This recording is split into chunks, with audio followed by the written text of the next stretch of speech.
La Banque centrale de Tunisie vient de publier une nouvelle circulaire ayant pour objet la prévention et la résolution des créances non performantes sous le numéro 2022-01.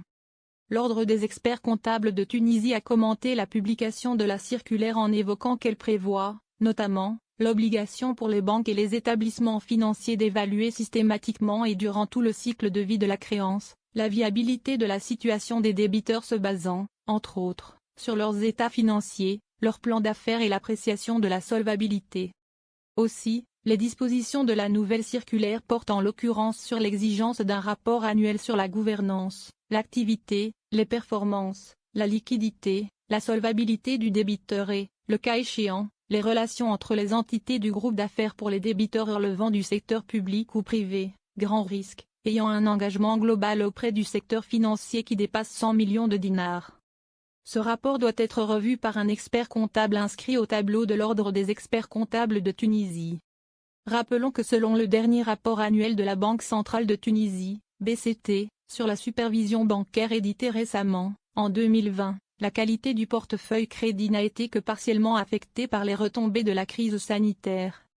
Le rapport note un taux de migration moyen des créances courantes vers les créances classées en baisse revenant de 2,7% en 2018 à 2,4% en 2019 et à 1,9% en 2021 par des créances classées de 13,6% en 2020, soit un niveau comparable à celui de 2019, en lien avec les opérations de cession et de radiation des créances pour 491 millions de dinars, MD. Il est à noter que le site The Banker a publié fin novembre dernier une note intitulée « Les banques tunisiennes sur un terrain instable alors que les difficultés économiques persistent ».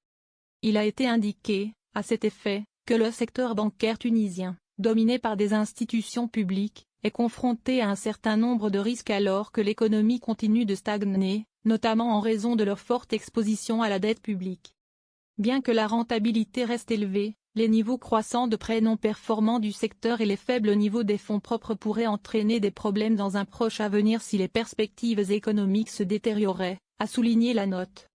On déclare, aussi, que Jamal El Melali, directeur associé bancaire chez Fitch Ratings avait expliqué qu'avant Covid, les banques tunisiennes avaient tendance à afficher des marges saines ajoutant que celles-ci opéraient dans un environnement à taux d'intérêt